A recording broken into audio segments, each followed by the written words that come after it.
नितिन नवीन को बीजेपी ने पार्टी का राष्ट्रीय कार्यकारी अध्यक्ष बनाया। इस फैसले ने चौंकाया जरूर। पटना से लेकर दिल्ली तक नितिन नवीन को बधाई देने का सिलसिला जारी। प्रधानमंत्री मोदी हो या नीतीश कुमार या बीजेपी के दूसरे तमाम नेता, सभी नितिन नवीन को बधाई दे रहे हैं। 45 साल के बिहार के बांकीपुर के विधायक नितिन नवीन को जिस तरीके से जिम्मेदारी दी गई है, तो यह सवाल भी उठने लगा कि आखिर पीएम मोदी और अमित शाह ने यह भरोसा क्यों जताया नितिन नवीन पे। क्या ये बात इतनी आसान है कि आपने एक विधायक को चुना और पार्टी का राष्ट्रीय कार्यकारी अध्यक्ष बना दिया, यानी कि अब वो राष्ट्रीय अध्यक्ष भी हो जाएंगे पार्टी के। लेकिन ये कहा जा रहा है कि दरअसल प्रधानमंत्री मोदी हो या अमित शाह, ये दोनों हर एक कार्यकर्ता पर पैनी नजर रखते हैं। ये मामला इतना सहज नहीं कि आप अगर दिल्ली के गलियारों में एक्टिव हैं तो आपको पार्टी में कोई पद मिल जाएगा।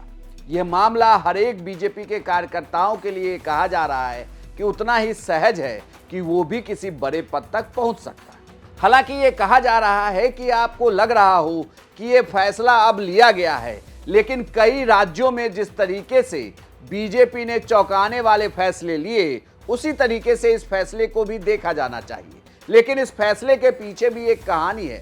ये कहानी दरअसल प्रधानमंत्री मोदी और नितिन नवीन की है। ये नितिन नवीन के प्रधानमंत्री मोदी के उस झुकाव की कहानी है जिसने आज देश की सियासत में एक फैसले से सबको चौंकाया है। दरअसल ये कहा जा रहा है कि 2010 में पटना में बीजेपी की राष्ट्रीय कार्यकारिणी की बैठक हो रही। इस बैठक में के वक्त प्रधानमंत्री मोदी देश के फलक पर छाने वाले हैं, इसे लेकर कोई चर्चा नहीं थी। वो वहां उस बैठक में शामिल होने के लिए आ रहे थे। गुजरात के वो सीएम थे। वहां बिहार के तमाम अखबारों के पहले पन्ने पर एक विज्ञापन छपता है। इस विज्ञापन में बीजेपी के राष्ट्रीय कार्यकारिणी की तस्वीर होती है।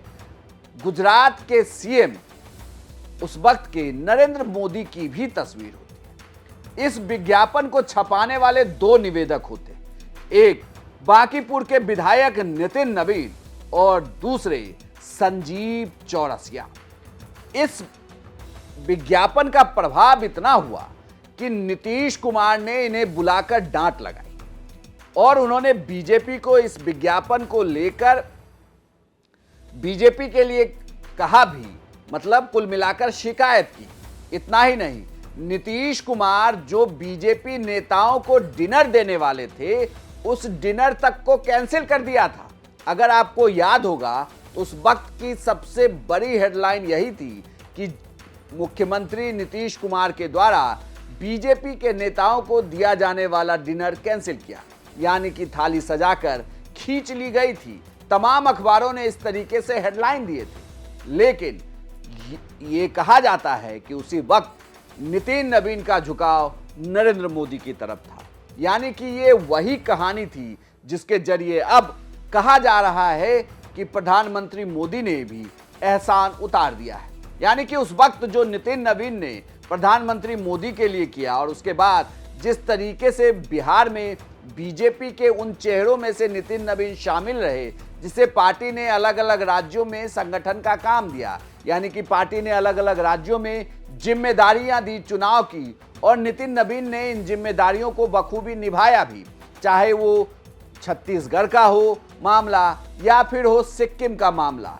इन सभी जगहों में नितिन नवीन ने फैसले बीजेपी के पक्ष में कराए और यही बात है जो उन्हें अब बीजेपी का राष्ट्रीय कार्यकारी अध्यक्ष बना रही। ये कहा जा रहा है कि खरमास खत्म होने के बाद, यानी कि 14 जनवरी या 15 जनवरी के आसपास इन्हें पार्टी का राष्ट्रीय अध्यक्ष बनाया जा सकता है।